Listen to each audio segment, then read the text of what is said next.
میں یہ سمجھتا ہوں، جہاں تک میرا احساس کہتا ہے، کہ اگر مسجد میں داخل ہونے کی دعا کی معنوی گہرائی کو اگر ایک نمازی اگر محسوس کر لے تو میں یہ سمجھتا ہوں کہ اس کا پورا باڈی سائلنٹ ہو جائے گا مسجد میں داخل ہونے کے بعد۔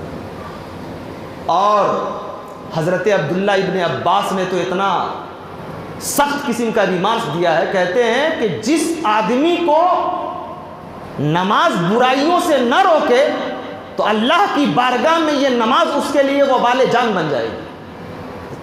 اعوذ باللہ من الشیطان الرجیم، بسم اللہ الرحمن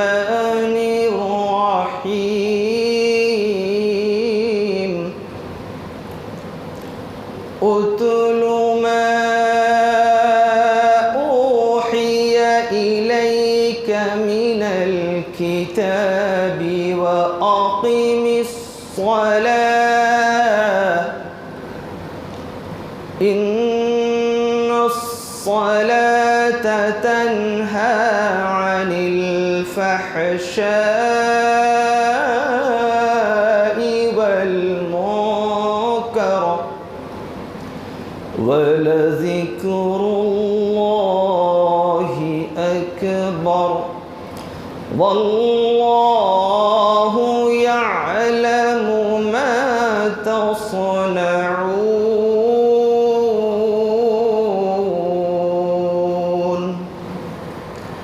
آج آپ نے 21 پارہ کی تراویح سنی، عبادت کی، قیام اللیل کیا، 4 رکعت اور باقی ہے۔ مجھے امید ہے کہ اسی محبت، اسی شدت اور اسی ریاضت کے ساتھ اس 4 رکعتوں کو بھی آپ وتر کے ساتھ انشاءاللہ مکمل کریں گے۔ اللہ تبارک و تعالیٰ آپ کے سننے کو اور حافظ صاحب کے سنانے کو قبول فرمائے۔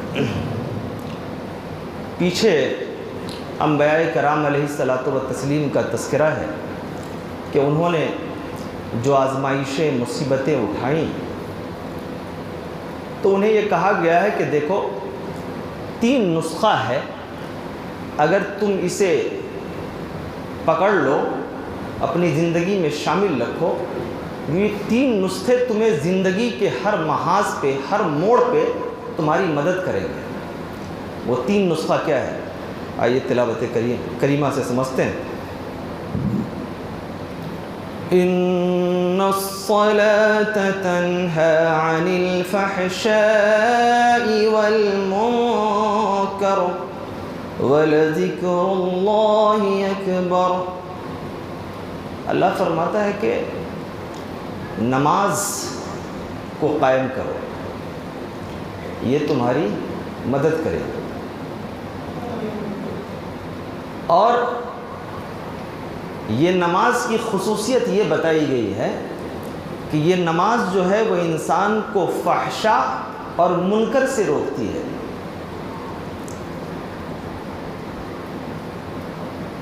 بہت سارے لوگ یہ بولتے ہیں کہ صاحب ہم نماز پڑھ رہے ہیں لیکن ہماری نماز ہم کو فحش اور منکرات سے نہیں روک پا رہی۔ علامہ ابن تیمیہ رحمۃ اللہ علیہ نے بڑا خوبصورت تبصرہ کیا اس کے اوپر۔ شیخ الاسلام ابن تیمیہ، اللہ تبارک و تعالیٰ ان کی قبروں کو نور سے بھر دے، انہوں نے کہا کہ نماز کے اندر جو ذکر و اذکار ہیں وہ اتنے مضبوط ہیں کہ اگر انسان صحیح سمجھ اور شعور کے ساتھ پڑھ لے تو اللہ تبارک و تعالیٰ کی بارگاہ میں اگر پورے خشوع اور خضوع کے ساتھ نماز کو ادا کر لے تو یہ نماز اس کو بے حیائی اور بری باتوں سے روک دیتی ہے۔ اب سوال یہ ہے کہ یہ فحشا اور منکر کیا ہے؟ ذرا آئیے اس کی تشریح دیکھ لیتے ہیں۔ فحشا کہا جاتا ہے جنسی بے اعتدالیوں کے سبب انسان کی زندگی میں جو چیزیں در آتی ہیں وہ دراصل فحشا ہے، جیسے زنا۔ جنسی بے اعتدالی کیا ہے؟ جیسے ایک انسان کو گناہ کرتے وقت یا پھر کسی برے راستے پر چلتے وقت اس کو یہ احساس ہی نہیں ہو کہ میری صحت کا کیا ہوگا، میرے فیوچر کا کیا ہوگا، ابھی جو لوگ مجھ سے جڑے ہوئے ہیں رشتہ دار، اعزاء، اقربا، ان کا کیا ہوگا۔ بہت سارے لوگ ہوتے ہیں نا، پیے رہتے ہیں، پڑے رہتے ہیں، ان کو منع کیجئے تو کیا بولیں گے پتہ ہے؟ ارے چھوڑو، جو ہوگا دیکھ لیا جائے گا۔ یہ جو دل کی سختی کے ساتھ یہ جھٹکارنے کا جو انداز ہے، تو جب اس قسم کی کیفیت میں انسان مبتلا ہو جائے گا، یعنی اس کو نشے کا بھی نشہ لگ گیا، یعنی نشہ اس کیفیت میں پہنچ گیا، اس کے اوپر طاری ہے کہ اب اس کے بعد صرف تباہی ہی ایک راستہ ہے۔ تو اگر ایسی چیز اگر انسان کے اندر پیدا ہو گئی ہے تو پھر اس کو نماز برائیوں سے نہیں روک سکتی۔ اب ظاہر ہے ایک آدمی اگر نماز پڑھے، کہے سبحان ربی العظیم، سبحان ربی الاعلیٰ، یہ کتنا بڑا کلمہ ہے اور اس کی کتنی معنویت ہے، اگر یہ محسوس ہو جائے، جیسے طوطے کو ہم کوئی چیز رٹا دیتے ہیں، جیسے ایک چیز رٹا دیجئے، کون ہے، وہ بولتا رہے گا کون ہے کون ہے کون ہے، لیکن اس سے کبھی جا کے پوچھو کہ کون ہو کا مطلب کیا ہے، کوئی بھی آئے، بکری بھی آ جائے تو بولے گا کون ہے، آدمی بھی آ جائے تو کون ہے، آواز بھی ہو دے گا کون ہے، لیکن اس کا مطلب وہ نہیں سمجھ سکتا۔ اللہ تبارک و تعالیٰ نے یہ سب سے اوپر جو کھوپڑی لگائی ہے، یہ اس لیے لگائی ہے تاکہ ہم اس کا استعمال کریں، عقل و دانائی کا استعمال کریں۔ اور میڈیکل سائنس کے مطابق انسان کے جسم کے، انسان کے کھوپڑی کے اندر جتنے بھی پارٹس ہوتے ہیں اس میں سے ایک میموری پارٹس ہوتا ہے، یعنی ہر پارٹ، جو لوگ برین کے بارے میں جو پڑھتے ہیں میڈیکل سائنس میں وہ جانتے ہوں گے کہ اس کے اندر ایک ہوتا ہے اسپیچ پارٹ، اسی سے میموری بنا ہے۔ یہ اسپیچ پارٹ ایک ہوتا ہے پورے میموری میں، برین میں، اس اسپیچ پارٹ کے بارے میں کہا جاتا ہے کہ وہ سب سے بڑا ہوتا ہے، ٹھیک ہے؟ یعنی انسان جب کسی چیز کو بولتا ہے یا سنتا ہے تو وہ بہت جلد ان چیزوں کو کیپچر کرتی ہے، اور ظاہر سی بات ہے اگر اللہ تبارک و تعالیٰ نے آپ کے دماغ میں اتنی بڑی چیز عطا کی ہے جو اب میڈیکل سائنس اس کو پروف کر رہی ہے اور آپ اس کو لگا نہیں رہے ہیں، یعنی آپ نے ایک لفظ ہے سبحان ربی العظیم، سبحان ربی الاعلیٰ، آپ نے یاد کر لیا اور آپ کا کام ختم ہے۔ ربنا ولک الحمد حمدا کثیرا طیبا مبارکا فی، یہ سب سارے جو الفاظ ہیں کبھی بیٹھ کر کے اس کی میننگ دیکھیے کہ کیا ہے، اور پھر اس احساس کے ساتھ، اس کے لفظ کے معنوی گہرائی کے ساتھ اب اللہ کے سامنے جب کھڑے ہوئیے تب یہ محسوس ہوگا کہ ہم کہاں کھڑے ہیں۔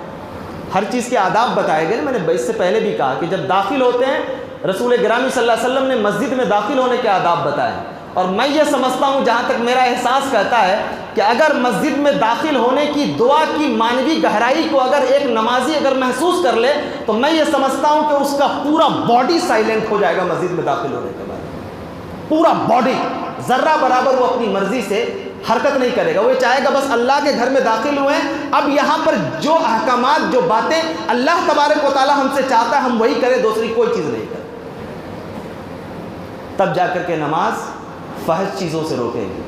جنسی بے اعتدالیوں کے سبب جو چیزیں ہماری زندگی میں آتی ہیں وہ دراصل ہمارے دل کو پتھر بنا دیتی ہیں، اور اسی کے بارے میں قرآن کہتا ہے فی قلوبہم مرض، یہ ایسی بیماری ہے یا ایسا مرض لاحق ہے کہ صاحب یہ انتہائی درجے کا خطرناک مرض ہے۔ جیسے اس آدمی کے سامنے جو اس قسم کی بیماری سے مبتلا ہوتا ہے، اس کے سامنے اگر آپ نماز روزے کا ذکر کیجئے تو وہ اسی طریقے سے کرتا ہے جس طریقے سے ایک بیمار آدمی کو اگر آپ رسگلہ کھلائیے، بنگالی میں اس کو روشو گلہ بولا جاتا ہے، اس کو کھلائیے اگر گلاب جامن، اس کو پھیکا لگتا ہے، مرغ کھلائیے تو وہ بھی پھیکا لگتا ہے تیکھے کے ساتھ، تو کیا کہا جائے گا کہ گلاب جامن پھیکا ہے یا محترمہ نے یہ سبزی، یہ گوشت اچھے سے نہیں بنایا ہے؟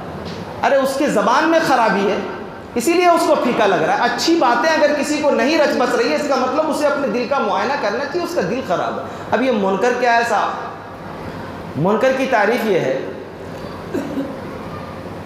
کہ کلو ما تنکر الشرائع والعقول السلیمہ، اس کی تعریف یہ کی گئی ہے یعنی آدم علیہ الصلاۃ والتسلیم سے لے کر نبی کریم جناب محمد الرسول اللہ صلی اللہ علیہ وسلم کے آغاز نبوت تک جتنی بھی شریعتیں آئی ہیں اب تک، جتنی بھی شریعتیں، ان شریعتوں کے اندر جن گناہوں میں مذمت کی گئی ہے، جن گناہوں کے بارے میں منع کیا گیا ہے، اس کے بارے میں عذاب و عقاب کے تذکرے ہیں، وہ سارے کے سارے منکر میں شمار ہوتے ہیں، وہ سارے کے سارے منکر میں شمار ہوتے ہیں۔ جھوٹ بولنا، کسی کو دھوکہ دینا، وعدہ خلافی کرنا، کسی کے ساتھ بے وفائی کرنا، کسی کو ڈارک میں رکھ کر کے کوئی کام کرنا، کسی کے ساتھ بد زبانی کرنا، کسی کو غلط نظروں سے دیکھنا، دل کے اندر غلط عزائم پالنا، غصے کی حالت میں آؤٹ آف کنٹرول ہو جانا، یہ ساری چیزیں جو ہے جو انسانی زندگی میں خرابیوں کا سبب بنتی ہے، یہ منکر ہے۔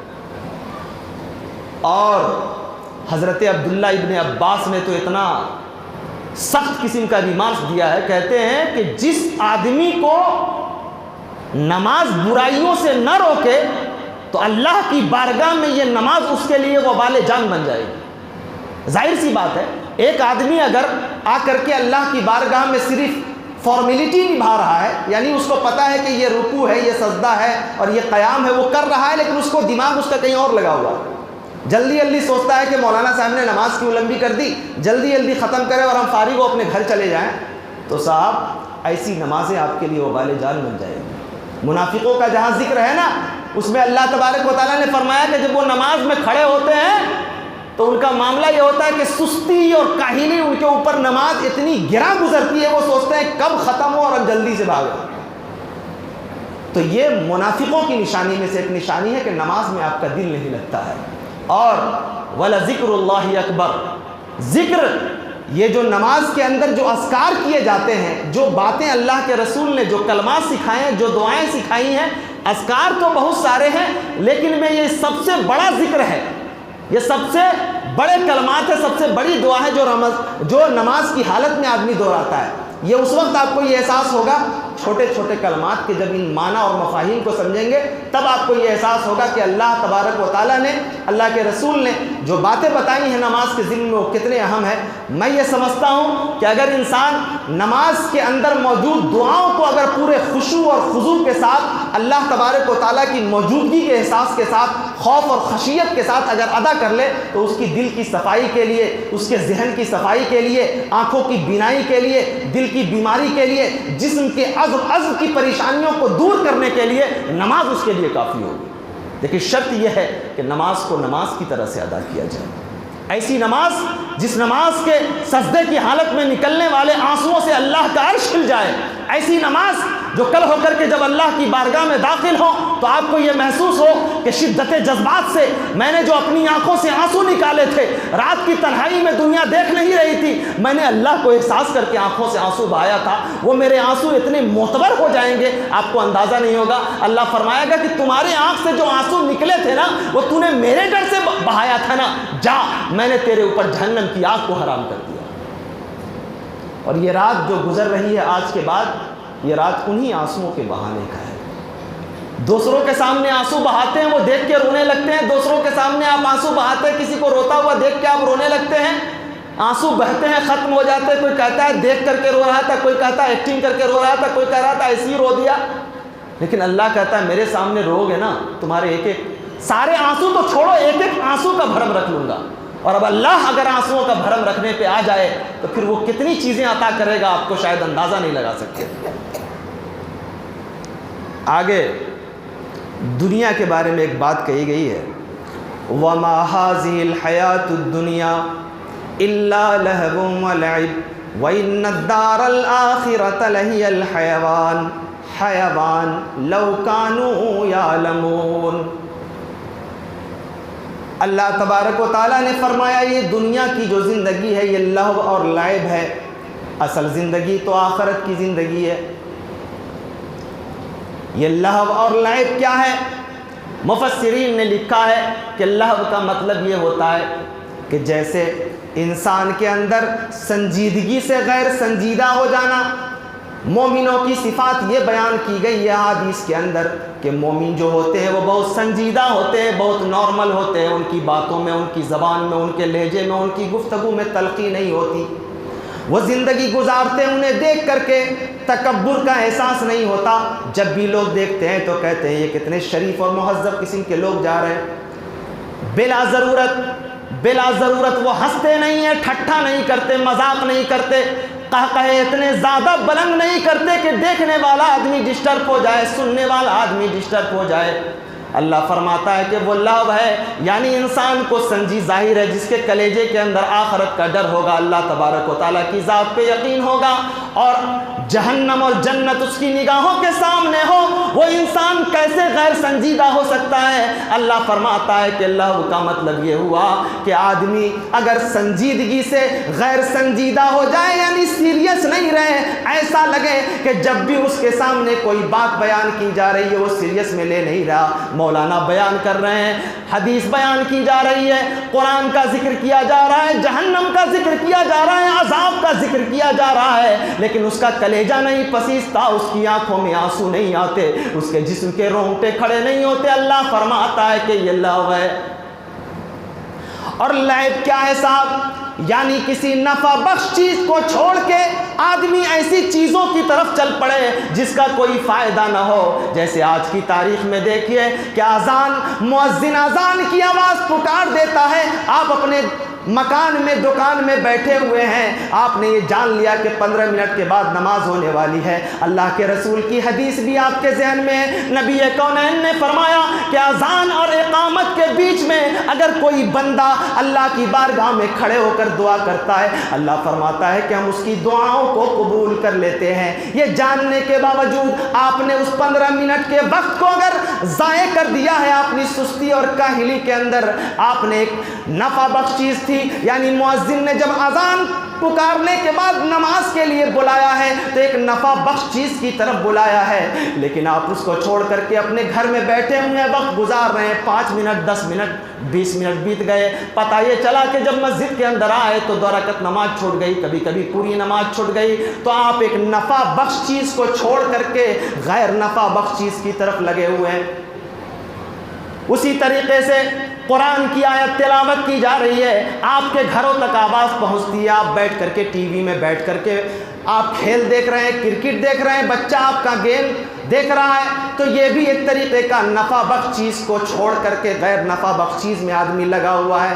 یہ لعب ہے، یعنی کھیل کود میں لگا ہوا ہے، وہ یہ سمجھتا ہے کہ شاید دنیا ایسی طریقے سے چلی جائے گی۔ ایسا نہیں ہے۔ رومی نے ایک جگہ لکھا ہے، رومی نے اس دنیا کی مثال کشتی اور پانی سے دیے ہیں۔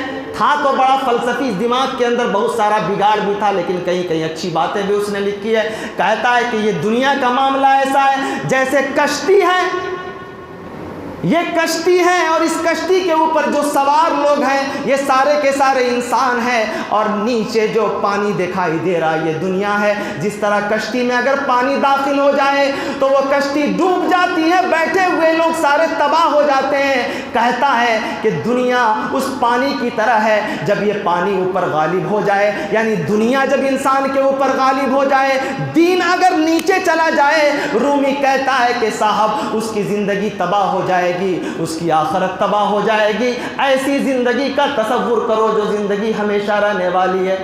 اور کمال حیرت تو یہ ہے کہ یہاں پر آخرت بھی ایک زندگی، حیات بھی ایک زندگی۔ آخرت میں بھی اللہ تبارک و تعالی حساب و کتاب کے بعد جب زندہ کرے گا تو وہ زندگی ہوگی، اور پھر یہاں بھی زندگی، لیکن دونوں کے لیے الگ الگ لفظ استعمال کیا گیا۔ دنیا کے لیے جب دنیا کا ذکر آیا، اللہ فرماتا ہے وَمَا هَٰذِهِ الْحَيَاةُ الدُّنْيَا إِلَّا لَهْوٌ وَلَعِبٌ۔ جب دنیا کی بات آئی تو زندگی کا استعمال کیا گیا۔ مفسرین لکھتے ہیں کہ اس کا مطلب، حیات کا مطلب یہ ہوتا ہے کہ ایک ایسی زندگی جس کو ختم ہو جانا ہے، نیست و نابود ہو جانا ہے، چاہے آدمی جتنا بڑا ہو، چوڑا ہو، چکلا ہو، لمبا ہو، امیر ہو، کبیر ہو، اسے ختم ہو جانا ہے۔ حیات کا مطلب یہ ہوتا ہے۔ اور یہ حیوان نہیں جو جانور کے لیے بولتے ہیں، یہ حیوان ہے، یعنی ایک ایسی زندگی جس زندگی کو کبھی ختم نہیں ہونا ہے۔ ظاہر ہے جب اللہ تبارک و تعالی جنت عطا کرے گا تو اس جنت میں اللہ فرماتا ہے کہ ساری چیزیں دائمی ہیں، تمہاری زندگی دائمی، وہاں کی چیزیں دائمی، وہاں کی نعمتیں دائمی، وہاں کی سانسیں دائمی، وہاں کی بیویاں دائمی، وہاں کے بچے دائمی، وہاں زندگی کا ہر لمحہ دائمی ہے۔ یہ قرآن کا انداز ہے۔ آج کیا ہے، بس ہر آدمی اپنی اپنی طبیعت سے ایسا لگتا ہے جیسے انسان بھاگ رہا ہے، دوڑ رہا ہے۔ یہ تو ویسے ہی ہو گیا جیسے ایگزام کا اعلان ہو چکا ہو، ایگزام سر پہ ہو اور بچہ سڑکوں میں گلیوں میں بیٹھ کر کے گلی ڈنڈا کھیل رہا ہو، وہ مدہوش ہے، لیکن اچانک پتہ چلتا ہے کہ فلانے دن ایگزام ہے، بغل میں اس نے اپنے کاغذات دبائے ہیں، قلم لیا ہے، دل اندر سے دھڑک رہا ہے، آنکھیں ابل رہی ہیں کہ میں کیا لکھوں گا، امتحان آ گیا ہے نا، اب رونے سے چلانے سے چیخنے سے کوئی فائدہ نہیں۔ اللہ فرماتا ہے کہ جب ہم حشر کو نافذ کریں گے، جب اس دنیا کو تباہ کریں گے تو پھر 1 منٹ کی مہلت نہیں دیں گے، وہاں چیختے رہو گے، چلاتے رہو گے، اللہ تبارک و تعالیٰ مہلت نہیں دے گا، کہے گا جب وقت تھا تو تم نے کیا نہیں، آج وقت نہیں ہے تو تم مجھ سے وقت مانگنے چلے ہو۔ اللہ فرمائے گا کہ لے جاؤ، اس کو اٹھا کر کے جہنم کی آگ میں پھینک دو۔ ایک شاعر بڑی اچھی بات کہتا ہے کہ ناگن اسے ہی جان یہ دنیا ہے جس کا نام، ناگن اسے ہی جان یہ دنیا ہے جس کا نام، لاکھ آستی میں پال یہ دستی ضرور ہے۔ اللہ اکبر، بچہ ہے نا، پوسا ہے، پالا ہے، اللہ کی نعمتیں ضرور ہیں، لیکن کوئی سرٹیفکیٹ نہیں دے گا کہ کل ہو کر کے سب کام چھوڑ کے وہ آپ کا پہلی دوا کر رہے ہیں، لیکن پاگل بنے ہوئے ہیں۔ یہ مکان ہے نا جس کے بارے میں کوئی یہ نہیں کہہ سکتا کہ پوری زندگی یہ آپ کو حاصل ہوگی یا نہیں ہوگی، کب کس وقت آپ اس مکان کی بلندی سے نیچے، اسی لیے کسی صاحب نے کہا کہ بلندی دیر تک کی شخص کے حصے میں رہتی ہے، بہت اونچی عمارت ہر گھڑی خطرے میں رہتی ہے۔ بلندیاں کبھی بھی کسی کے ساتھ نہیں چلتی، اسی لیے دنیا اگر ملی ہے تو اس دنیا کو دارالامتحان سمجھو۔ نبی کونین فرماتے ہیں السجن المومن و جنت الکافر، یہ دنیا جو ہے نا مومنوں کے لیے قید خانہ ہے اور کافروں کے لیے جنت ہے۔ ظاہر ہے اگر انسان قید خانے کے اندر اپنی ہر خواہش کا چاہے احترام ہو جائے تو نہیں ہو سکتا ہے، اسی لیے ایک باؤنڈیشن، ایک باؤنڈری اسلام نے باندھی ہے، اس کو کراس جہاں کرو گے سمجھو آپ اپنے لیے اللہ تبارک و تعالیٰ کی جہنم خرید رہے ہو۔ آگے سورہ روم شروع ہوتی ہے اور اس میں ایک بڑی خوبصورت بات بتائی گئی ہے، خاص طور سے جن لوگوں کی شادیاں ہو گئی ہیں وہ بھی، میں اس پہ تھوڑی تفصیل سے ذرا بات کرنا چاہوں گا، کچھ قرآنی آیتوں کے ذریعے اور کچھ سائیکلوجیکل کچھ تجربے کے ذریعے اور کچھ واقعات کے ذریعے۔ مقصد یہ ہے کہ شاید انداز بیاں گرچہ کوئی شوق نہیں ہے، شاید کہ تیرے دل میں اتر جائے میری بات، بہت غور سے شادی شدہ لوگ بھی، غیر شادی شدہ لوگ بھی، مائیں بہنیں سبھی سنیں۔ اللہ فرماتا ہے وَمِنْ آيَاتِهِ أَنْ خَلَقَ لَكُم مِّنْ أَنفُسِكُمْ أَزْوَاجًا لِتَسْكُنُوا إِلَيْهَا وَجَعَلَ بَيْنَكُم مَّوَدَّةً وَرَحْمَةً۔ اللہ تبارک و تعالیٰ کی نشانیوں میں سے ایک نشانی یہ ہے کہ اللہ تبارک و تعالیٰ نے تم لوگوں کے بیچ سے، تمہارے ہی جن سے تمہیں بیویاں عطا کی ہے، وَجَعَلَ بَيْنَكُم مَّوَدَّةً وَرَحْمَةً، تاکہ تم دونوں کے درمیان مودت اور رحمت پیدا ہو جائے اور اس سے تم سکون حاصل کرو۔ ازواجا لتسکنوا الیہا۔ حیرت کی بات یہ ہے کہ یہاں پر اللہ تبارک و تعالیٰ نے ازواج کا لفظ استعمال کیا، نساء کا لفظ استعمال نہیں کیا۔ نساء کا مطلب بھی عورت ہوتا ہے، لیکن یہاں اللہ تبارک و تعالیٰ نے ازواج کا لفظ استعمال کیا ہے۔ سنو لوگو، جو لوگ بیٹھ کر کے کبھی گرل فرینڈ بنا رہے ہو، کبھی بوائے فرینڈ بنا رہے ہو، اللہ کے حدود کو پار کر رہے ہو، اس کے باوجود بھی، اور کمال حیرت تو یہ ہے کہ ازواجا لتسکنوا الیہا، الیہا جو عربی جانتے ہیں کہ الیہا کی ضمیر مردوں کی طرف لوٹتی ہے، یعنی یہ ہے کہ یہ جو مرد ہیں بلوغت کی منزل پہ پہنچنے کے بعد کہتے ہیں لوگ کہ بورائے ہوئے پھر رہے ہیں، جیسے آنکھوں کی تسکین کے لیے ایسے پاگل بنے ہوئے ہیں کہ کبھی کچھ دیکھ رہے ہیں، کبھی کچھ دیکھ رہے ہیں۔ حیرت تو یہ ہے کہ گھر میں بیٹھے بیٹھے جب تھک جاتے ہیں، گلیوں میں چوراہوں میں کھڑے ہو کر کے دوسروں کی ماں اور بہن بیٹیوں کو، اپنی ماں بہن بیٹی کو بھول کر کے دوسروں کی ماں اور بہن بیٹیوں کو دیکھ کر کے اپنی آنکھیں سیک رہے ہیں۔ اس لیے آپ کو اللہ نے بھیجا تھا۔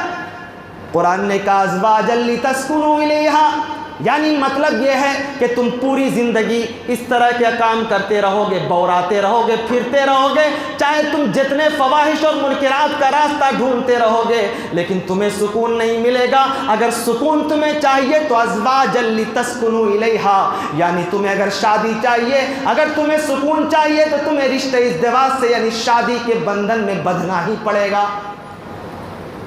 یعنی بغیر شادی کے سکون نہیں۔ بہت سارے لوگ بولتے ہیں کہ صاحب شادی کر کے ہم پھنس گئے، کتنے بڑے تو سکون سے تھے۔ پھنس اس لیے گئے ہو کہ شادی کرنے کے بعد اللہ کے حدود کی پابندی نہیں کر رہے، اللہ کے اصول اور ضابطے سے انحراف کر رہے ہو، اسی لیے تم اپنے آپ کو پھنسا ہوا محسوس کر رہے ہو۔ اللہ جب فرما رہا ہے قادر مطلق، جس نے تم جیسی کتنی مخلوقات کو اس کائنات کے اندر پیدا کیا، کر رہا ہے اور کرتا رہے گا، تو اس سے بڑا سائیکولوجسٹ اور ماہر نفسیات کون ہو سکتا ہے؟ اللہ فرما رہا ہے کہ میں نے تمہاری عورتوں کے اندر سکون رکھا ہے۔ آج کل کیا ہے؟ اچھا، کمال حیرت یہ ہے وَجَعَلَ بَيْنَكُمْ مَوَدَّةً وَرَحْمَةً، اللہ فرماتا ہے کہ میں نے تم دونوں کے درمیان مودت اور رحمت رکھی ہے۔ یعنی یہاں پر دیکھیے اس چیپٹر کو جیسے ہی ہم آگے بڑھاتے ہیں، ایک جگہ ہے فطرۃ اللہ التی فطر الناس علیہا، یعنی اللہ تبارک و تعالیٰ نے ہر انسان کو فطرت پہ پیدا کیا۔ نبی کریم صلی اللہ علیہ وسلم کی بھی ایک حدیث ہے کہ ہر بچہ فطرت اسلام پہ پیدا ہوتا ہے، لیکن سماج اور معاشرہ، اس کے ماں باپ اس کو یہودی اور نصرانی بنا لیتے ہیں۔ مطلب کیا ہوا؟ مطلب یہ ہوا کہ ایک انسان کا جو نیچر ہے اس کے اندر اللہ تبارک و تعالیٰ نے خالص اسلام رکھا ہے۔ اب دیکھو یہاں پر آیت سمجھو تو سمجھ میں آئے گا۔ اللہ فرماتا ہے وَجَعَلَ بَيْنَكُمْ مَوَدَّةً وَرَحْمَةً، یعنی اللہ تبارک و تعالیٰ نے میاں بیوی کے اندر نیچرل خالص فطری طور پر تو مودت اور رحمت رکھا ہے، لیکن جو یہ چیزیں جو سکون نہیں دے رہی ہے، جو یہ جھگڑا ہو رہا ہے، جو لڑائی ہو رہی ہے، جو روز روز مارا ماری ہو رہی ہے، جو تکرار ہو رہا ہے، اور یہ ساری چیزیں جو ہو رہی ہیں اور نوبت طلاق تک پہنچ رہی ہے، یہ سب باہر سے آئی ہوئی چیزیں ہیں۔ اس لیے کہ اللہ تبارک و تعالیٰ نے تمہارے اندر مودت اور رحمت رکھا ہے نا۔ مودت اور رحمت کہتے ہیں جس انسان کا کلیجہ نرم ہو، جس انسان کا دل شفیق ہو، جو مہربان ہو، جس کی زبان مٹھاس ہو، جس کی گفتگو نرم ہو، جس کی آنکھوں میں چمک ہو، دل میں سختی نہ ہو، دراصل اسے کہتے ہیں مودت اور رحمت۔ اللہ فرماتا ہے یہ ساری چیزیں میں نے تمہارے اندر رکھی ہیں۔ پتہ کیا چلا قرآن حکیم کی اس آیت سے؟ جب اس مودت یعنی ازدواجی زندگی کے اس مکان میں جب کوئی چور دروازے سے داخل ہوتا ہے، تب جا کر کے ہماری ازدواجی زندگی ختم ہوتی ہے۔ اور بعض دفعہ ہماری ماں اور بہنیں اور بعض دفعہ ہمارے بھائی لوگ جذباتی طور پہ ایسا فیصلہ کر لیتے ہیں کہ پوری زندگی تباہ ہو کر کے رہ جاتی ہے۔ اب دیکھو اس میں دو چیز ہیں۔ مودت کا مطلب ہوتا ہے جس سے مطلب وابستہ ہو۔ ظاہر ہے جب ایک میاں بیوی رشتہ ازدواج سے منسلک ہوتے ہیں، دونوں جوان ہوتے ہیں، دونوں شباب کی عمر پہ ہوتے ہیں، کبھی بیٹھ کر کے اپنی اہلیہ کی زلفوں کی تعریف، کبھی اس کے چہرے کی تعریف، کبھی اس کی باتوں کی تعریف، کبھی اس کے کھانے کی تعریف۔ اور ایک بات یاد آ گئی، کھانے کے معاملے میں تو بہت سارے لوگ یہ کرتے تھے کہ یہی سب ناشکری ہے۔ جب اللہ نے ایک نعمت دی ہے، کھانے کے لیے لے کر کے آتے نا، کھا رہے ہیں، بیٹھی ہوئی ہے اہلیہ انتظار میں کہ شاید محترم کچھ اپنے زبان مقدس کو حرکت دیں گے تو شاید میرے دل کو تسکین پہنچے گی۔ اجی آپ نے بتایا نہیں کھانا کیسا تھا؟ ہاں ٹھیک ہے، لیکن میری ماں جو بناتی تھی نا اس کی بات ہی دوسری تھی، میری ماں جو بناتی تھی نا اس کی بات ہی دوسری تھی۔ ایک صاحب نے لکھا ہے کہ لگتا ہے پچھلے کئی صدیوں میں کوئی بیوی ایسی پیدا ہی نہیں ہوئی جس نے اچھا کھانا بنایا، ساری ماں ہی بناتی تھی۔ ارے بیوی جو ہے، جو آج ماں ہے وہ کل کسی کی بیوی تھی، جو آج بیوی ہے کل کسی کی ماں بنے گی، تو یہ ناشکری ہے۔ اب دیکھو ایک تو ہے مودت، یعنی آدمی جب عہد شباب میں ہوتا ہے، جوانی میں ہوتا ہے، تو ایک دوسرے کی طرف ایک آکرشن ہوتا ہے۔ اللہ فرماتا ہے کہ یہ جو جوانی کا جو لمحہ ہے، ایک دوسرے کی طرف جو رغبت ہے یہ تو ہے ہی ہے، لیکن اس کے علاوہ میں نے اس کے اندر رحمت بھی ڈالی ہے۔ رحمت کس لیے؟ کہ جب دونوں بوڑھے ہو جائیں، آنکھیں بے نور ہو جائیں، جسم کا حصہ جب کام کرنا چھوڑ دے، تو دونوں جب دیکھیں ایک دوسرے کو، اس بڑھاپے کا ایسا نہیں ہے۔ وہ بعض لوگ جب بوڑھے ہو جاتے ہیں نا، الفاظ تک بدل جاتے ہیں۔ بوڑھے بولیں کہ ارے جا کے بڑھیا سے پوچھو، ماں بیٹا پوچھتا ہے کہ لینگویج دیکھیے کتنا خراب ہے۔ امی کا کیا چیز بنا ہے ابو، ارے جا کے بڑھیا سے پوچھو۔ جب ماں سے پوچھا کیا بنا ہے امی، جا کے بڑھوا سے پوچھو۔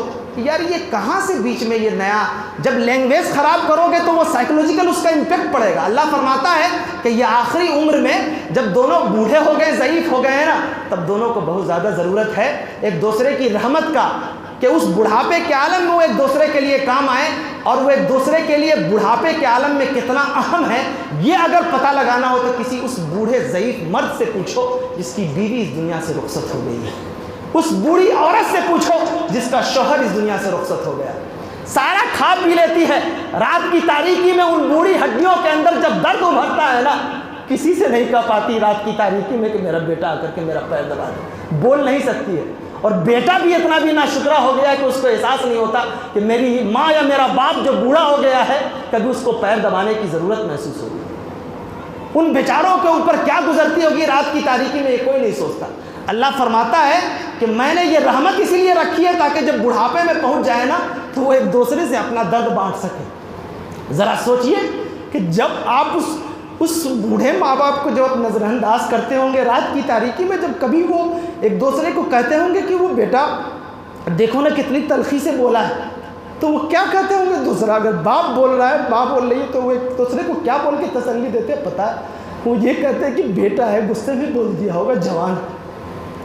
اس عالم میں بھی، اس تکلیف کے عالم میں بھی ماں کا اور باپ کا دل دیکھو کہ اس عالم میں بھی آپ کے اس نگیٹو تھاٹ کو وہ پوزیٹو میں کنورٹ کرتی ہے۔ یہ ایک ماں اور ایک باپ ہی کا دل ہو سکتا ہے۔ ابھی جتنا ہے جس طریقے سے چاہو گزار لو، یہ اس وقت احساس ہوگا جب تمہارے جسم کی ہڈیاں کمزور ہو جائیں۔ تم نے اپنے ماں باپ کو اتنا غیر ذمہ دار چیزیں سمجھ لیا کہ تم کنارے کر دیتے ہو، بس سوچتے ہو کہ کسی جانور کی طرح ان کے سامنے کھانا دے دو، ان کا کام ہو گیا۔ آپ نہیں جانتے ہیں کہ کبھی رات کی تاریکی میں اگر باپ کی پیشانی پہ ہاتھ رکھ کر کے اگر آپ دبا دو تو باپ کے کلیجے سے کیسی دعائیں نکلیں گی۔ میں نے ایسے ماں باپ کو اس کی آنکھوں کے آنسو دیکھے اور ایسی ایسی باتیں دیکھی ہیں کہ میں جب رات میں سوچتا ہوں میری آنکھوں کی نیندیں ختم ہو جاتی۔ کبھی دل کو بناؤ انسان کی طرح، جب تمہارے دل کے اندر سے یہ بات ختم ہو جاتی ہے نا کہ مجھے بوڑھا نہیں ہونا ہے، تبھی تم وہ ساری چیزیں کرتے ہو۔ لیکن جس دن تم یہ احساس کرو گے کہ تمہارے اندر بڑھاپا طاری ہوگا تو کل ہو کر کے تم یہ بھول جاؤ گے کہ میں کیا کر رہا تھا۔ وہ کسی صاحب نے ایک جگہ لکھا کہ آپ کیا سوچتے ہو کہ کوئی کام کر کر کے کل ہو کر کے آپ کو وہ نہیں ملے گا؟ آپ نے جن ماں اور باپ کو خون کے آنسو رلایا ہے، کل ہو کر کے آپ کے بچے خون کے آنسو رلائیں گے۔ ایک صاحب نے بڑا اچھا ایک جگہ لکھا تھا کہ ایک بچہ جو ہے نا اپنے والد صاحب کو جب بوڑھے ہوئے تو وہ ندی کنارے چھوڑنے کے لیے پہنچا، تو باپ کہتا ہے کہ بیٹا یہاں پہ جو چھوڑے ہو نا کچھ اور دور جا کر کے چھوڑ دو۔ پوچھا کہ کیوں ابو؟ کہا میں نے اپنے باپ کو یہیں پہ لا کے چھوڑا تھا، تو کچھ آگے چھوڑ دو مجھے۔ اور اس بڑھاپے کے عالم میں ایک شاعرہ ہے بہت بڑی، انہوں نے ایک بڑا اچھا شعر کہا ہے کہ اس نے جلتی ہوئی پیشانی پہ جب ہاتھ رکھا، اس نے جلتی ہوئی پیشانی پہ جب ہاتھ رکھا، روح تک پھیل گئی تاثیر مسیحائی کی۔ جب بڑھاپے کے عالم میں اکیلے میں جب ایک شوہر اپنی بیوی کے پیشانی پہ ہاتھ رکھتا ہے مصیبت میں، اور ایک بیوی جب اپنے شوہر کے پیشانی پہ ہاتھ رکھتی ہے نا، تو وہی جان سکتا ہے کہ دنیا کی کوئی ایسی دوا نہیں ہے جو اسے اتنا سکون پہنچا سکے، تو اس کی قربت کا احساس دلاتی ہے۔ اس بات کو بھی سمجھنے کے لیے انسان اس وقت سمجھتا ہے جب یہ جوانی دیوانی کے دور سے گزر ہو کر کے اس لمحے میں پہنچتی ہے جہاں ہر لمحہ اس کو صرف اب کوئی راستہ نہیں بچتا ہے، کوئی عیاشیوں کے اور دیوانگی کے کوئی راستے نہیں ہیں تو بیٹھ کر کے تصویر لے کے گرنا۔ اصل عبادت تو جوانی کی ہے۔ ہماری زندگی کیا ہے؟ اللہ فرماتا ہے ازواجا لتسکنوا الیہا، ہماری پوری زندگی جو ازدواجی زندگی جو سکون نہیں ہے اس کے اندر یہ ہے کہ ہم نے سکون کے فلسفے کو سمجھا ہی نہیں۔ یہی وجہ ہے کہ بعض دفعہ ایک اچھی زندگی اتنی بری طرح تباہ ہو جاتی ہے کہ دیکھ کر کے انسان کے رونگٹے کھڑے ہو جاتے ہیں۔ میں اس سلسلے میں اپنی ماں اور بہنوں کی خصوصی توجہ کے ساتھ ایک بات بیان کرنا چاہتا ہوں۔ کوئی ضروری نہیں ہے کہ اگر آپ نے شادی کیا، دونوں لڑکا سے زیادہ لڑکی کی قربانی ہے۔ ایک لڑکی صرف اس جملے کے بعد کہ قبول ہے، اس نے اپنا گھر چھوڑا، مکان چھوڑا، اپنے بھائی باپ کو چھوڑا، زندگی کے عیش و عشرت کو چھوڑا، اپنی تہذیب کو چھوڑا، اپنے کلچر کو چھوڑا، اپنے گھر کو چھوڑا، 2 دن کے اندر ہی گھر کے لوگ بھانپنے لگتے ہیں کہ یہ فرما بردار نہیں۔ کیا آپ کا یہ سینس قبول کرتا ہے کہ ایک نئے کلچر سے آئی ہوئی لڑکی جس نے بچپن سے جوانی کی دہلیز تک ایک الگ اصول اور ضابطے کے تحت گزارا ہے، وہ آئی ہے ہمارے گھر میں، تو کیا میرے ہی رنگ میں ڈھل جائے گی؟ امپاسبل، ناممکن ہے۔ آپ کو انتظار کرنا چاہیے، اس کی قربانیوں کی قدر کرنا چاہیے۔ اور یہ جو شوہر ہوتا ہے یہ تو سمجھتا ہے کہ بس وہ آئی ہے اور ہماری غلامی شروع کر دے۔ میری ماں اور بہنوں، اگر اتفاق سے ایسا ہو کہ آپ کہیں پہنچ جائیں اور آپ کی قدر نہ ہو. مجھے ایک صاحب نے ایک موقع پر بتایا تھا کہ ایک لڑکا لڑکی کی شادی ہوئی، لڑکا لڑکی کی شادی ہوئی، دونوں ایک دوسرے کے لیے اجنبی تھے. لڑکے کو بتایا گیا کہ تمہاری بیوی بہت زیادہ حسین و جمیل ہے اور بہت ساری خصوصیت بتائی گئی. گارجین کے کہنے کے مطابق اس نے شادی کر لی. میری ماں اور بہنوں، خاص طور سے اس بات کو توجہ سے سننا، اور جو لوگ سن رہے ہیں آپ بھی اس پیغام کو پہنچائیں. اس لڑکے کو بتا دیا گیا کہ تمہاری بیوی کے اندر یہ خوبی ہے، یہ حسن و جمال ہے. اور ظاہر ہے ہماری زندگی کی ایک تلخ اور کڑوی سچائی یہ ہے کہ ہم ظاہری چیزوں پہ دیکھ کر کے فیصلہ کرتے ہیں، جبکہ ظاہری چیزیں تھوڑی دیر کے لیے رہتی ہیں لیکن باطنی چیزیں ہمیشہ رہتی ہے. آپ اگر مارکیٹ میں چلے جاؤ تو کیا ابھی جو ڈیری ملک جو بچے کھاتے ہیں اس سے زیادہ خوبصورت پیکٹ کسی کے پاس ہوتا ہے؟ سونپ اور الائچی اگر خریدنے کے لیے جاؤ تو اتنی اچھی پیکٹ نہیں ہوتی ہے جتنا یہ ڈیری ملک جو بچے کھاتے. ہوتا کیا ہے، اگر آپ نے 2 مہینہ کھلا دیا تو اس بچے کی وہ خوبصورت چمچماتی ہوئی چاند کی طرح جو دانت ہے اس کا پورا ستیاناش ہو جاتا ہے. جس دانت کو اگر نیا لگانا چاہے تو ڈاکٹر کے پاس جانے کے باوجود بھی اتنا خوبصورت دانت نہیں دے پاتا. اور پوری بچوں کی ایک نسل تباہ ہو رہی ہے. ہم کھلا رہے ہیں، کہاں سے آ رہا ہے، کون پروڈکٹ ہے، کیسے بن رہا ہے، اس کو ریسرچ کرنے کی فرصت کسی کو نہیں. پیکٹ سب سے اچھا، لیکن جب منہ میں جا رہا ہے تو جسم کی سب سے سخت چیز کو خراب کر رہا ہے، سڑا دے رہا ہے، گلا دے رہا ہے. تو کوئی بھی چمکتی ہوئی چیزیں بہت دیر تک انسان کے ساتھ نہیں رہتی. دونوں کی شادی ہوئی، لڑکا کو لڑکی کی خصوصیت بتائی گئی. لڑکی اتنی بھی زیادہ خراب نہیں تھی. لڑکا جب پہلی رات میں پہنچا، لڑکی کے چہرے سے گھونگھٹ اٹھایا، دیکھا کہ لڑکی جس طریقے سے بتایا گیا تھا کیمرے کے ایڈیٹنگ کے ذریعے اس کی خوبصورتی دکھائی گئی تھی. لڑکی کوئی بدصورت بھی نہیں تھی، قبول صورت تھی، اس کے ناک نقوش سب اچھے تھے. لیکن لڑکا جب دیکھا تو غصے سے پاگل ہو گیا، کہنے لگا لوگوں نے میرے ساتھ فراڈ کیا. گھونگھٹ کو اٹھایا، اٹھانے کے بعد اس نے بند کر دیا. پھر اس کے بعد اس نے بات ہی نہیں کی. 1 ہفتے تک گھر کے اندر رہا لیکن بیوی سے گفتگو نہیں. لڑکی تو کہ سائیکولوجیکل سمجھتی تھی، باتوں کو پڑھی لکھی لڑکی تھی، سمجھدار تھی، اچھے گھرانے سے آئی تھی، ماں باپ نے اچھی تربیت کی تھی. لڑکی نے یہ محسوس کر لیا کہ میرا شوہر مجھ میں رغبت نہیں رکھتا. اب وہ سوچنے لگی اگر مجھے دیکھنا ہی نہیں چاہتا ہے تو پھر میں کیا کروں. مجھے اللہ کے رسول نے اور میرے ماں باپ نے جن ذمہ داریوں کا مکلف بنایا ہے مجھے وہ کرنا چاہیے. ٹھیک ہے میرا شوہر مجھے دیکھتا نہیں، مجھ سے باتیں نہیں کرتا، مجھ پہ توجہ نہیں دیتا، لیکن اگر سماجی اور اسلامی پورے اصول اور ضابطے کے مطابق جب میں بیوی بن گئی ہوں تو میں بیوی کا فریضہ نبھاؤں گی. وہ شوہر کا اگر فریضہ نہیں نبھا رہا ہے تو کیا ہوا، میں بیوی بن کر کے دکھاؤں گی. اس لیے کہ وہ اس کا ظرف ہے کہ وہ میرے ساتھ جو بھی سلوک کرے لیکن میں اس کے ساتھ اچھا سلوک کروں گا. بیوی نے یہ دیکھا کہ میرا شوہر میرے ساتھ اچھا سلوک نہیں کر رہا ہے. کبھی اگر اس کے موزے اگر اس نے جوتے سے نکال دیے تو وہ صاف کرنے لگ رہی، کبھی اس نے کپڑے نکال دیے تو اس نے صاف کر کے استری کر کے لا کر کے رکھ دیا. کبھی اس کے جوتے پالش نہیں ہے، اس نے پالش کر دی.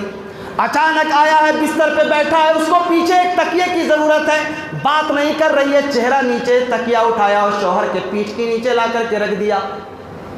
2-3 روز میں وہ لڑکا ڈپریشن میں اتنی زیادہ اس کی طبیعت خراب ہو گئی کہ اس کو بخار لگ گیا، اندر سے اس کا جسم تپ رہا تھا. رات میں گھر کے لوگوں نے اس کی دیکھ ریکھ کی، اندر سے پورے ڈپریشن میں تھا کہ میرے ساتھ غلط ہوا ہے. 3-4 روز بیت گئے، لڑکے کی طبیعت خراب ہے، لوگوں نے مالش والش کی، دوائیں کھلائی، چلے گئے. رات کا وقت ہوا، بیوی بغل میں لیٹی ہوئی ہے، شوہر بھی لیٹا ہوا. رات کے وقت میں اچانک اس لڑکے کے سر میں تیز کا درد اٹھتا ہے. لڑکی جاگ جاتی ہے اس لیے کہ شوہر بے قرار ہے، بیمار ہے. وہ پوری رات تو ایسے بھی نہیں سوئی تھی، وہ اپنا فریضہ نبھانے میں کوئی بھی کوتاہی نہیں کر رہی تھی. اب جب اس نے دیکھا کہ لڑکا درد سے بے چین ہے، رات میں اٹھی اور اس نے کیا کیا، تیل وغیرہ لے کر کے مالش لے کر کے کرنا شروع کیا. گھنٹوں وہ اونگتے رہی، آنکھیں لال ہو گئیں، سرخ ہو گئیں، وہ بار بار اونگ رہی ہے لیکن اس کے باوجود سو نہیں رہی ہے، اس لیے کہ میرا شوہر بیمار ہے، درد کی تکلیف سے بے قرار ہے. جب 1 گھنٹہ 1.5 گھنٹے کا عرصہ بیت گیا، شوہر کی آنکھ لگ گئی. جب اس کی آنکھ کھلتی ہے تو دیکھتا ہے کہ میں تو ایک نیند لے چکا ہوں لیکن میری بیوی بیٹھ کر اب تک میرے سر اور میرے پیر کی مالش کر رہی ہے. رہا نہ گیا، انسان ہے، قطرہ قطرہ اگر پانی ٹپکے تو پتھر میں بھی سوراخ ہو جاتا ہے، وہ تو خیر انسان تھا۔ رات کی تاریکی ہے، فجر سے پہلے کا وقت ہے، لڑکا کے صبر اور اس کی شقی القلبی، اس کے سخت دلی کی جو حالت تھی وہ نرمی میں بدل گئی۔ بے ساختہ اپنی بیوی سے لپٹ کر رونے لگا اور ہاتھ جوڑ کر کے معافی مانگنے لگا کہ میں یہ سچ کہتا ہوں، رات کی تاریکی میں اللہ گواہ ہے، اگر تجھ سے زیادہ دنیا کی حسین و جمیل عورت مل بھی گئی ہوتی تو میرا یہ دعویٰ ہے وہ عورت خوبصورت ضرور ہوتی لیکن تجھ سے زیادہ وفا شیار بیوی نہیں ہوتی۔ اور پھر وہی شوہر جب کل ہو کر کے باہر کمانے کے لیے جاتا ہے، جو اس کی شکل نہیں دیکھنا چاہتا تھا، جو اس کی صورت نہیں دیکھنا چاہتا تھا، جو ایک نظر دیکھنے کے بعد اس کی عادتوں سے نفرت، اس کی باتوں سے نفرت، اس کے کپڑے سے نفرت، اس کے لہجے سے نفرت، حال یہ ہوا کہ جب باہر چلا گیا اس لڑکی سے، اس بیوی سے اس کو اتنی شدید محبت ہو گئی کہ ہر 2 گھنٹے کے بعد فون کرتا تھا، کہو کیسی ہو، کیا حال ہے، طبیعت تو ٹھیک ہے نا، کھانا پکا رہی ہو، کیا کر رہی ہو، ذرا ویڈیو کالنگ سے دکھانا کیا بنایا ہے، کیا کھایا ہے، کہیں میری غیر موجودگی میں باسی کھانا تو نہیں کھا رہی ہو، تازہ بنا کے کھا رہی ہو نا، کوئی دقت تو نہیں ہے، کوئی پریشانی تو نہیں ہے، اگر ہے تو کہو، میں ہوں نا، میں تمہاری ذمہ داریاں جب لے کر کے آیا ہوں، تمہاری ہر پریشانی، ہر چیز میں تمہارے ساتھ کھڑا ہوں۔ یہ ایک ظرف ہونا چاہیے، یہ ایک سمبل، ایک مثال ہے۔ میری ماں اور بہنوں، اگر سپوز دیٹ کبھی آپ کو زندگی میں ایسا شوہر مل جائے تو یہ جان لیجئے کہ ہمیشہ نفرت کو محبت سے ختم کیا جا سکتا ہے، آگ کو پانی سے بجھایا جا سکتا ہے۔ کوئی آدمی بولے کہ نہیں، ایک آگ سلگ رہی ہے، میں اس سے بڑی آگ سلگا کر کے اس کو ختم کروں گا، دنیا دیکھنے والی کہے گی کہ وہ تو جس نے جلایا ہے وہ تو بے وقوف تھا، یہ احمق الحمقا ہے، یہ بے وقوفوں کا سردار ہے، اس سے بھی بڑا بے وقوف ہے، آ کر کے بڑی آگ جلا رہا ہے۔ ہمیشہ پانی کی ضرورت پڑتی ہے صاحب، اسی لیے کبھی بھی پیار کو اگر کسی سے چاہنا ہے یا دینا ہے یا لینا ہے، نفرتوں کے مقابل میں محبتوں کو تقسیم کیجئے، تب آپ دیکھیے آپ کی گھریلو زندگی بھی بہتر ہوگی، باہر کی زندگی بھی بہتر ہوگی اور لوگ بھی اچھا کہیں گے۔ ہوتا کیا ہے، 2 لوگوں کے بیچ بیٹھ کر کے 2 میاں بیوی بیٹھے ہیں، اختلاف پیدا ہوا، اختلاف اور رنجش ایسے رائے سے پہاڑ کے برابر صورت اختیار کر لیتی ہے، باہر کے لوگ دیکھتے ہیں، تھو تھو کرتے ہیں، کل ہو کر کے کمپرمائز ہوتا ہے، بیٹھتے ہیں، دل کے اندر میل بیٹھتا ہے۔ اللہ فرماتا ہے ازواجا لتسکنوا الیہا، مجھے بتاؤ کہ اگر کوئی بیوی اپنے شوہر کی بے وفائی کے باوجود بھی اگر اپنے آپ کو سکون پہنچانے والی بیوی کی طرح اپنے شوہر کے ساتھ سلوک کرے تو کیا کوئی ایسا شوہر ہے دنیا میں جو نہیں پگھل سکتا ہے؟ ارے سفر میں اگر بیٹھے ہوئے ہوں، میں یہاں پر آپ کے لیے 1 مہینے کے لیے آیا ہوں، میرا کوئی خاندانی رشتہ آپ سے نہیں ہے، میرے ساتھ جو لوگ بیٹھے ہیں، جو لوگ باتیں کر رہے ہیں، جو لوگ میرے ساتھ اٹھتے تھے بیٹھتے تھے، جن لوگوں نے کھانا کھلایا، جن لوگوں نے مصافحہ کی، جن لوگوں نے عزتیں دی، کل جب میں یہاں سے جاؤں گا تو آپ یہ نہیں کہہ سکتے کہ میرے دل کے اندر خوشی ہوگی، بلکہ آپ کے بچھڑنے کا غم ہمیں اندر سے بے قرار کرے گا۔ اور میں ویسے بھی بہت زیادہ سینسیٹیو آدمی ہوں، ایموشنل ہوں، میری آنکھیں ایسے بھی بہت جلدی بھر آتی ہیں۔ تو ایک عام زندگی میں چند لمحوں کے لیے آدمی بیٹھے تو اس سے محبت ہو جاتی ہے، لیکن ایک انسان لائف پارٹنر بن کر کے آیا ہے، آپ اس پہ اگر محبتیں نچھاور نہیں کریں گے، محبت نچھاور کریں گے، پیار نچھاور کریں گے تو اس کا دل نہیں پسیجے گا۔ ازواجا لتسکنوا الیہا، اللہ فرماتا ہے وجعل بینکم مودۃ ورحمہ، دونوں کے بیچ ہم نے محبتیں ڈال دی ہیں، اور یہ محبت اگر باقی رہے گی اس وقت اس لیے کہ اس کے اندر محبت ہے۔ یہ جو باہر سے جو چیزیں ہیں نا، یہ کبھی رشتہ دار والے کانا پھوسی کرتے، کبھی سہیلیاں کانا پھوسی کرتی، ارے تیرا شوہر ایسا ہے، میرا شوہر تو ایسا ہے، اگر تیری بیوی ایسی ہے میری بیوی تو ایسے، کاہے کو کمپرمائز؟ پوری زندگی کا ایک مسئلہ ایک لفظوں میں بولتا ہوں، 99% لوگ صرف کمپٹیشن کی وجہ سے تباہ ہو رہے۔ جو ملا ہے یار اس پہ اللہ کا شکر ادا کرو، کاہے کو اپنی کھوپڑی کھپا رہے۔ ایک اور بات یاد آئی اسی ضمن میں، ازواجا لتسکنوا الیہا، اللہ فرماتا ہے میری نشانیوں میں سے یہ نشانی ہے، یعنی یہ اللہ کی نشانیاں ہیں، یہ معمولی چیز نہیں ہے، اور تمہارے صنف میں سے، تمہاری ذات میں سے، تمہارے قبیلے سے اللہ تبارک و تعالیٰ نے تمہارے لیے بیویاں عطا کی۔ ذرا سوچو کہ آپ کے لیے کوئی جنیاں بیوی اگر دے دی جاتی تو کیا حال ہوتا ہے؟ رات میں آتے آپ بستر پر، پتہ چلا کہ وہ جو ہے نا کوئی خونخوار سا چہرہ بنا ہوا ہے، اس کے ہاتھ بڑے، اس کے دانت نکلے، اس کے بال بڑے، دیکھ کر کے آپ کو لگتا ہے کہ بھئی ہم کہاں چلے آئے، بھاگتے گھر سے پورا محلہ آپ کو پکڑتا اور آپ بھاگے چلے جاتے. ہوتا کہ نہیں ہوتا؟ یہ اللہ کی نشانیاں نہیں ہیں کہ اللہ تبارک و تعالیٰ نے آپ کے لیے آپ میں سے بیویاں چنی. ایک صاحب ملاقات ہوئی، کہنے لگے 50 سال کی عمر اور شادی کو لگ بھگ اس کو 25-26 سال ہو چکے. کہتا مولانا میں نے اپنی زندگی میں اپنی بیوی سے زیادہ خوبصورت عورت کسی کو نہیں دیکھا. نے کہا ارے باپ، کس کائنات سے آئی ہے آپ کی اہلیہ؟ کون سا ایسا نسخہ ہے؟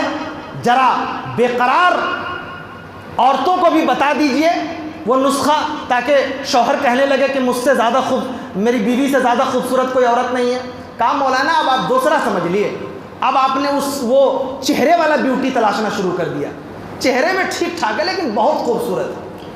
اب دیکھو شوہر کی زبان سے اگر یہ لفظ نکلتا ہے اور یہ احساس اس کے اندر غالب ہے تو میں سمجھتا ہوں کہ وہ اللہ کی بڑی نعمتوں سے میں ایک نعمت ہے اس عورت کے لیے جس کا وہ شوہر ہے. میں نے پوچھا کہ بھئی یہ کون سی چیز ہے، کون سا ایسا نسخہ ہے جس کی وجہ سے آپ کو ایسا لگتا ہے؟ کہا اس نے کہ مولانا دیکھیے میں اپنی بیوی کے لیے دھوپ چھاؤں سرد گرم میں بالکل جلتا رہتا ہوں اور فخر کرتا ہوں کہ میں اپنی بیوی کے لیے جل رہا ہوں اور گھوم رہا ہوں. لیکن اس کی وجہ ہے، کیا وجہ ہے؟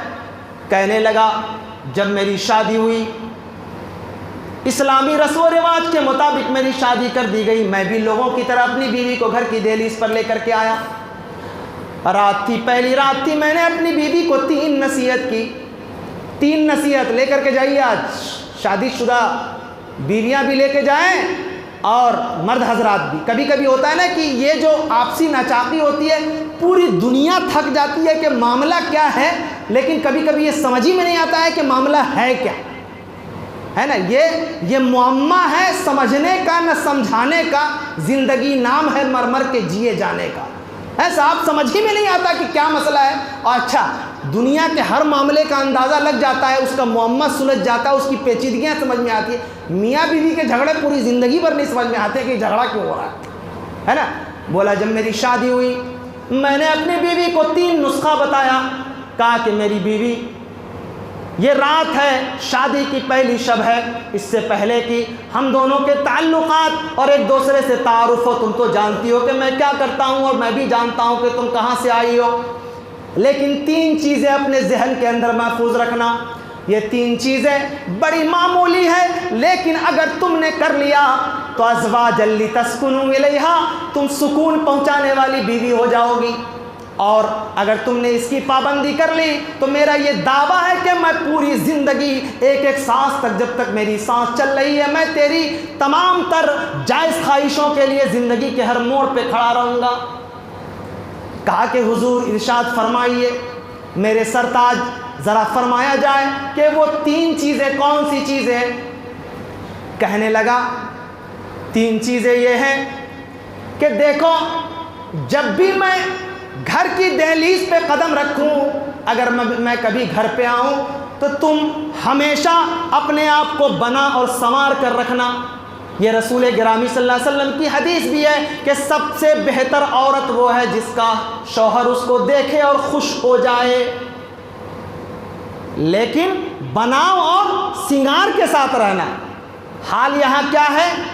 ایک صاحب شادی کے لیے آئے، کچھ دن جب بیت گیا، عورت بیچاری سیدھی سپاٹی تھی، وہ مٹی کا گھر تھا، اور آئے جب باہر سے ان کو معلوم تھا کہ شوہر کس وقت آتا ہے تو اپنا ریڈی رہنا چاہیے نا. وہ بیچاری گھر کے پوچھا اوچھا میں لگ گئی.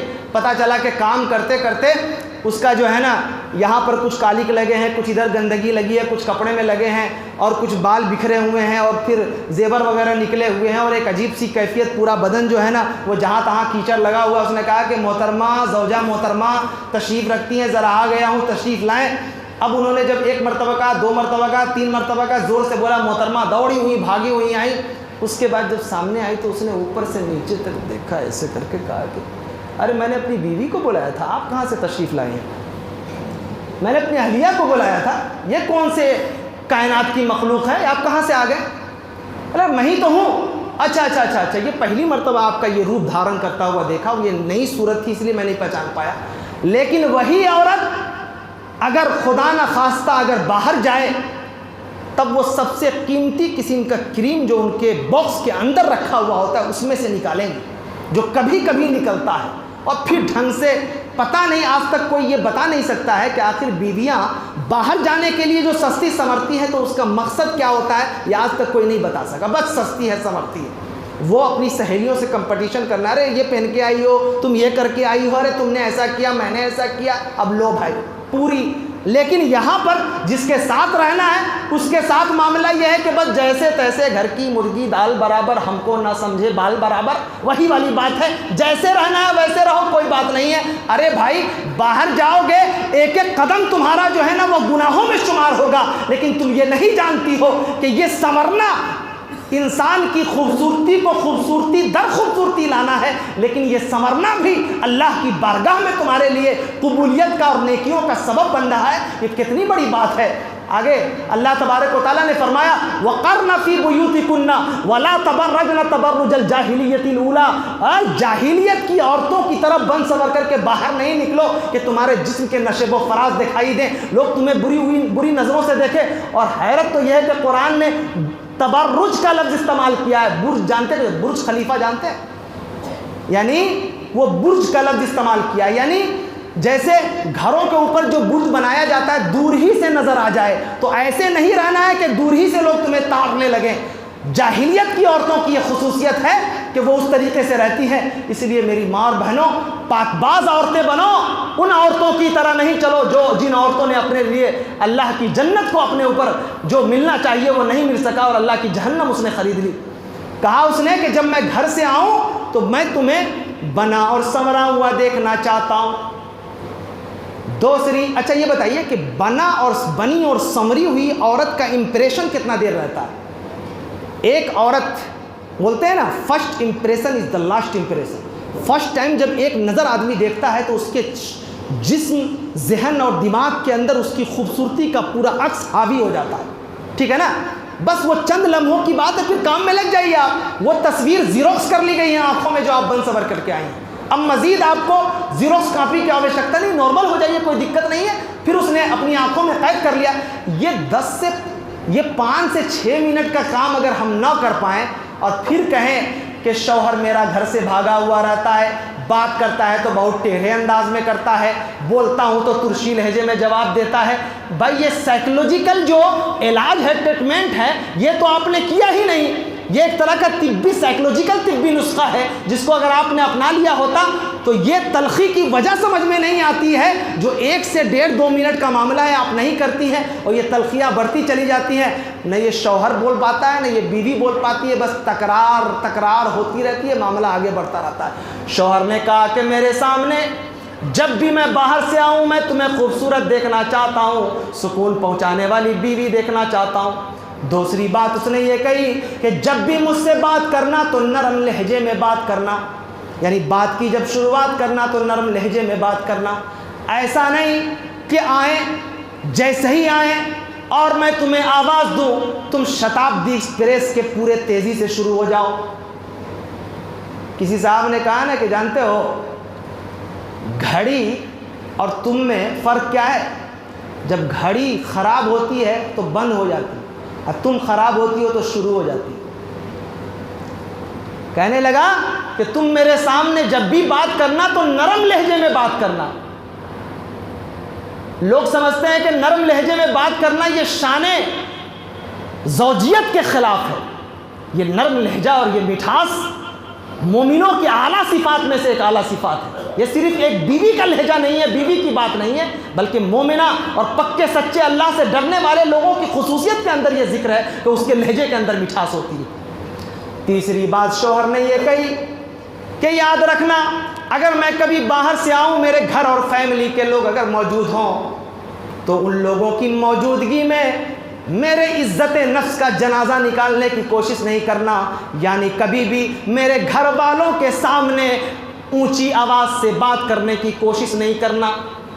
اب یہ 3 پوائنٹ کو آپ لکھ لیں اور لکھنے کے بعد گھر میں آپ نوٹس کرتے رہیں، یہ سارا پرابلم گھوم پھر کر کے یہیں پہنچتا ہے، گھوم پھر کر کے یہیں آتا ہے۔ ایک مرد ظاہر مرد ہے، اس کے اندر مردانگی ہونی چاہیے، اس کے سامنے گھر والے جو اس کی عزت اور تکریم کر رہے ہیں، ارے بھائی گھر میں اندر کمرے میں آپ بیٹھ کر کے میاں بیوی کے بیچ کیا چل رہا ہے وہ کوئی بات نہیں ہے۔ بعض دفعہ جب لوگ سوچتے ہیں عزت جب پہ بن آتی ہے، دیکھتا ہے کہ جب اگر بولوں گا یا ریاکشن دوں گا تو ہو سکتا ہے کہ ایک نئے قسم کا مارکا ہو جائے، یدھ ہو جائے، تو وہ کیا کرتا ہے کہ بھیا پیٹھ نیچے ہے، تیرا جتنا من ہے اتنا بیلنس سے پکڑ کے ٹھوک دے، لیکن خاموشی سے رہا، اندر کا معاملہ اندر ہی رہے، باہر نہیں جائے ورنہ میری عزت کا فالودہ ہو جائے گا، ہے نا؟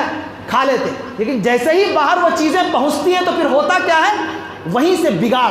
یہ عزت نفس پہ ایک چوٹ لگی ہے نا، مرد اس کو برداشت نہیں کرتا ہے، اس کی نفسیات کے اندر، پھر وہیں سے بگاڑ شروع ہوتا ہے۔ اللہ فرماتا ہے ازواجا لتسکنوا الیہا، یعنی پتہ یہ چلا کہ یہ ساری خوبیاں، یہ ساری اچھائیاں، یعنی لہجے کی نرمی، ایسا نہ ہو کہ ماں بہنیں یہ کہنے لگے کہ مولانا نے جتنی باتیں کہی ہیں وہ ساری کی ساری باتیں صرف ہمیں سنا دیا، مرد تو گویا کچھ کرتا ہی نہیں ہے، وہ تو بالکل شریف ہے۔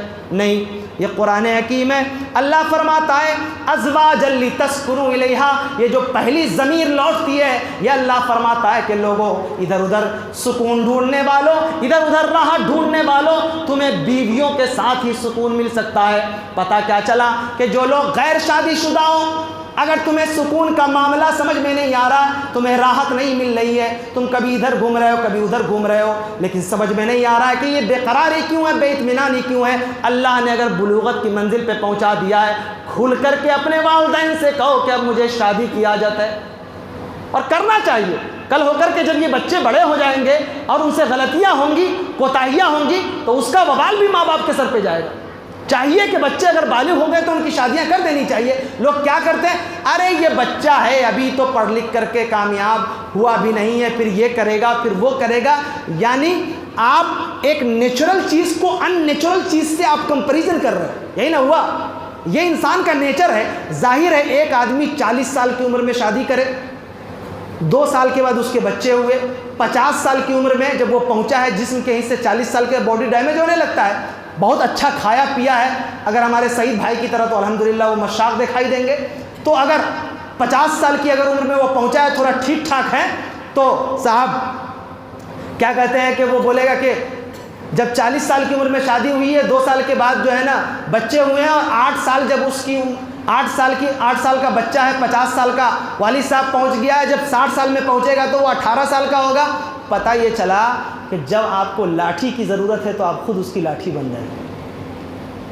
اور 60 سال آج کل جیتا کون ہے صاحب، 60 65 سال 63 سال آج کل آنے والی نسل کتنا جیے گی کوئی نہیں، ویسے بھی موت کا کوئی ٹھکانہ نہیں۔ تو یہ جو سسٹمک ڈھنگ سے بلوغت کے بعد شادی کا جو مسئلہ ہے، یہ دراصل ہم جو اپنا دماغ لگانا شروع کرتے ہیں، آپ کہتے ہیں کہ بھائی یہ سیٹل ہوگا تب ہم اس کی شادی کریں گے۔ رسول گرامی صلی اللہ علیہ وسلم فرماتے ہیں کہ بھائی شادی کرو، شادی میں برکت ہے۔ نبی کونین فرمائے کہ شادی میں رحمت ہے، اور آپ کہو شادی میں زحمت ہے۔ یہ رحمت کیسے آئے گی؟ یہ اس وقت آئے گی جب اللہ کے حدود کی پابندی کرو گے۔ اللہ نے فرمایا ازواجا لتسکنوا الیہا، یہ تمہاری بیویوں کے بیچ میں اللہ نے رحمت اور مودت ڈالی ہے۔ اس لیے نوجوانوں، یہ گرل فرینڈ اور بوائے فرینڈ کے چکر میں نہیں رہو۔ اگر تم کو سکون چاہیے، راحت چاہیے، پوری زندگی تم گھومتے رہو، ٹامک ٹوئیاں مارتے رہو چھچھندروں کی طرح، لیکن اس کے باوجود بھی تمہیں سکون نہیں ملے گا۔ یہی وجہ ہے، دیکھ لیجئے آپ، یہی وجہ ہے پوری دنیا کے اندر اسی برائی کی وجہ سے بڑی بڑی بیماریاں پیدا ہو رہی ہیں، اور بچے بعض دفعہ نوجوانی کی عمر میں ایسی بیماریوں کے شکار ہو جاتے ہیں کہ وہ بیماری ان کو بتلاتے ہوئے شرم محسوس ہوتی ہے، بند کمرے میں پڑے ہوئے رہتے ہیں، موت ہو جاتی ہے، تب پتہ چلتا ہے کہ اس کی موت کس وجہ سے ہوئی ہے۔ وہ کیوں؟ اس لیے کہ جنسی بے راہ روی جو ہے نا، یہ برائیوں کے ہر طرف سے چھپے کھلے ہوئے جو دروازے ہیں، ان دروازوں کے پیچھے آپ دوڑ رہے ہو، بھاگ رہے ہو، لیکن یہ نہیں سوچتے ہو کہ اپنے جنس کا کتنا نقصان کر رہے ہو۔ میڈیکل سائنس کے مطابق جب ایک لڑکا ایک لڑکی بغیر شادی شدہ اگر ایک دوسرے سے ملتے ہیں تو قسم قسم کی برائیوں کے شکار ہو جاتے ہیں، الگ الگ قسم کی بیماریاں ان میں وارد ہو جاتی ہے، لیکن جب وہی جائز طریقے سے شادی کر کے جب ملتے ہیں تو اللہ تبارک و تعالیٰ دیکھتے نہیں ہو، شادی کر کے دبلا پتلا لاغت ٹائپ کا آدمی شادی ہوئے 2 مہینہ ہوتا ہے اس کے چہرے میں چمک آ جاتی ہے، چہرے کے اندر شائننگ آ جاتی ہے، لوگ کہتا ہے کہ کون سی دوا کھا رہے ہو کہ اتنی زیادہ تمہارے اندر تقویت ہے؟ یہ اللہ تبارک و تعالیٰ نے رحمت رکھی ہے، برکت رکھی ہے، وہ برکت دکھائی دے رہی ہے۔ لیکن اگر کوئی آدمی ہے جس کا کام ہی یہی ہے کہ وہ صرف بغیر شادی شدہ ہو کے حرام راستہ ڈھونڈتا ہے، اس کے چہرے سے ہوائیاں اڑتی ہیں، اس کی شکل دیکھو گے نا لگے گا کہ دنیا کا سب سے زیادہ مصیبت کا مارا ہوا انسان یہی ہے، کبھی اس کے چہرے پہ رونق نہیں رہتی۔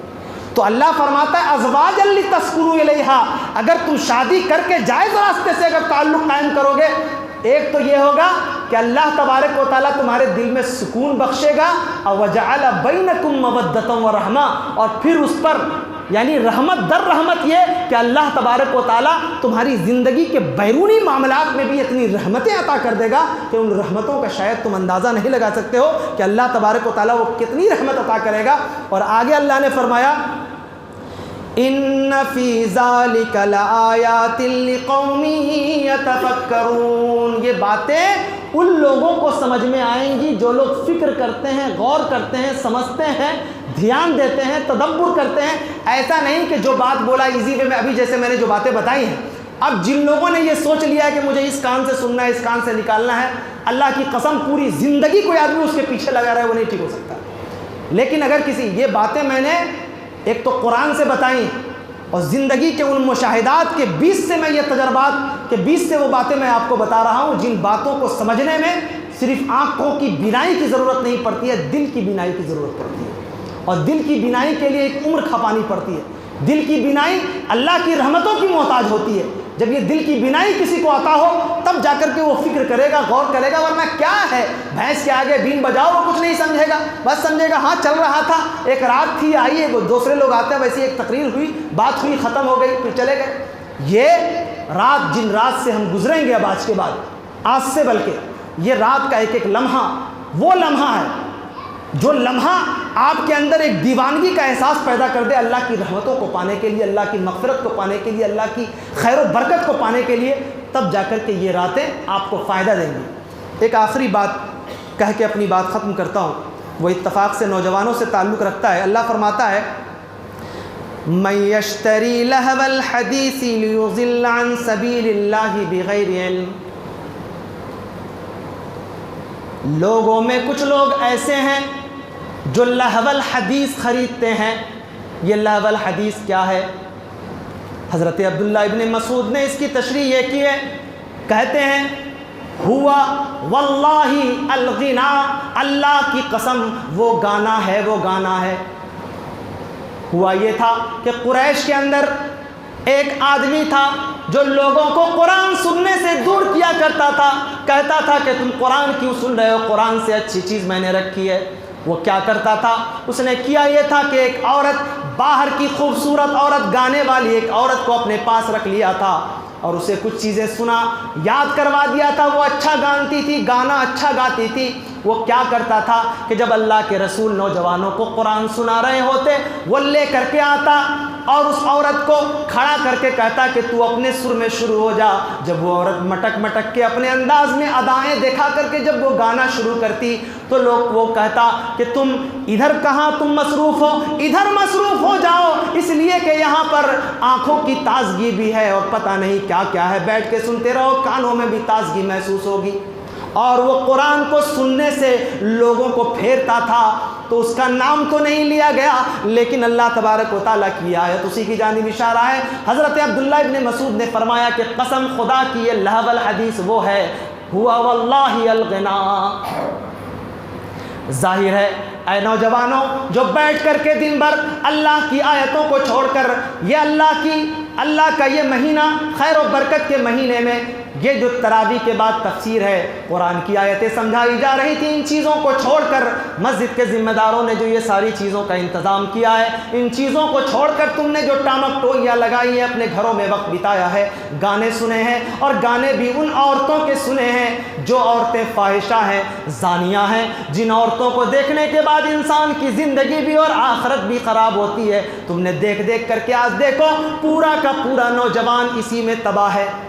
اسے قرآن کی آیتیں اگر سنائی جائیں تو دل کے اندر کوئی تبدیلی نہیں آتی، لیکن اگر اسے گانا سنایا جائے تو بہت سارے ترقی یافتہ لوگ کہتے ہیں کہ ان گانوں سے روح کی تازگی محسوس ہوتی ہے، کہ صاحب روح کی تازگی محسوس نہیں ہوتی بلکہ نفس کو تازگی ملتی ہے۔ یہ تمہارے نفس کے اوپر جو شیطان بھٹکا بیٹھا ہوا ہے نا ڈیرا ڈال کے، جو ہمیشہ تمہیں برائیوں کی طرف راغب کرتا رہتا ہے، لہو الحدیث، پیسہ دے دے کر کے اللہ کی جہنم تم خریدتے ہو، پیسہ دے کر کے تم دیکھتے ہو، اپنے ایم بی کو خرچ کرتے ہو، اپنے گھر میں ٹی وی لگا کر کے رات کی تاریکی میں ماں بہن اور والدین سب سو گئے ہیں، تم بیٹھ کر کے آرام سے اپنی آنکھوں کو سیک رہے ہو۔ اللہ کا قرآن کہتا ہے کہ تم لہو الحدیث، پیسہ لگا کر کے تم اپنے لیے اللہ کی جنت کو اپنے اوپر حرام کر رہے ہو اور جہنم کو خرید رہے ہو۔ اور اس جہنم کا اگر ارادہ کر لو، اس جہنم کا اگر تصور کر لو تو شاید دل کے رونگٹے کھڑے ہو جائے۔ حضرت عبداللہ ابن مسعود فرماتے ہیں کہ وہ گانا ہے، اللہ کی قسم وہ گانا ہے۔ نہ جا ظاہر پرستی پر اگر کچھ عقل و دانش ہے، چمکتا جو نظر آتا ہے وہ سونا نہیں ہوتا۔ کیا ہے؟ پورا کا پورا نوجوان اسی کو خرید رہا ہے، اسی کو دیکھ رہا ہے، اسی کو سمجھ رہا ہے، اسی کو بوجھ رہا ہے، اور اس کی وجہ سے اس کی روح خراب، اس کا ذہن خراب۔ اللہ فرماتا ہے الا بذکر اللہ تطمئن القلوب، اگر تمہیں روح کو تازگی عطا کرنا ہے آؤ ہمارے ذکر کی طرف۔ اور یہ ذکر میں فکر کا احساس کب پیدا ہوگا؟ جب اس ذکر کو ہم سمجھیں گے۔ قرآن کی اس آیت کو جو میں نے پہلے پڑھی، وَلَذِكْرُ اللَّهِ أَكْبَرُ، یہ جو قرآن کی اور بہت ساری آیتیں اور دعائیں جو رمضان میں اور خاص طور سے یہ نماز کی حالت میں پڑھی جاتی ہیں، یہ ذکر اکبر ہے۔ اور یہ ذکر اکبر کب آپ کے اوپر اثر انداز ہوگا؟ جب اس ذکر کے اندر فکر ہوگی۔ اور اسی ذکر میں فکر کب داخل ہوتی ہے؟ جب انسان کسی چیز کو پڑھنے کے بعد اس کو اچھی طریقے سے سمجھتا ہے، تب جا کر کے اس کو بات سمجھ میں آتی ہے۔ اس لیے علامہ ابن قیم الجوزی رحمۃ اللہ علیہ نے وقت کا ایک بہت بڑا مدبر و مفکر نے یہ جملہ کہا تھا کہ پورے قرآن کو بغیر سمجھے ہوئے پڑھنے سے بہتر ہے کہ کوئی شخص ایک آیت پورے شعور، پورے افہام، پورے دل بستگی کے ساتھ، پورے ذکر اور فکر کے ساتھ، پورے خلوص نیت کے ساتھ، خشوع اور خضوع کے ساتھ اللہ کے قرآن کی ایک آیت کو اگر پڑھ لے، سمجھ لے، دل میں اتار لے، اور وہ اتارنے کے بعد اس کے دل پسیجنے لگے، آنکھیں بہنے لگے، تو علامہ ابن قیم الجوزی فرماتے ہیں کہ وہ آدمی زیادہ بہتر ہے۔ یہ چند باتیں آج بتلائی گئی ہیں، اور میں اللہ تبارک و تعالیٰ سے دعا کرتا ہوں کہ الہ العالمین ان راتوں کا زیادہ سے زیادہ آپ لوگوں کو فائدہ اٹھانے اور خلوت اور جلوت میں اللہ کو یاد کرنے، گر گرانے، رونے، سسکنے اور بہت دل کھول کر کے اللہ کی بارگاہ میں عبادت کرنے کی توفیق عطا فرما۔ الہ العالمین جو باتیں میں نے کہی ہیں، اگر تجھے یہ معلوم ہے کہ میں نے تیری رضا اور خوشنودی کے لیے کہی ہیں، انسانیت کی فلاح کے لیے کہے ہیں، اس سرزمین میں رہنے والے مسلمانوں کی بقا اور تحفظ کے لیے کہی ہیں، تو الہ العالمین ہماری باتوں کو یہاں پر بیٹھے ہوئے لوگوں کے دلوں کی تہوں میں اتار دے۔ الہ العالمین میرا یہ پیغام بہت دور تک پہنچے۔ پروردگار عالم، تیرے بندے تیری رحمتوں کے محتاج ہیں، تیری برکتوں کے محتاج ہیں۔ الہ العالمین تو اپنی رحمتیں اور برکتوں کے دروازے کھول دے۔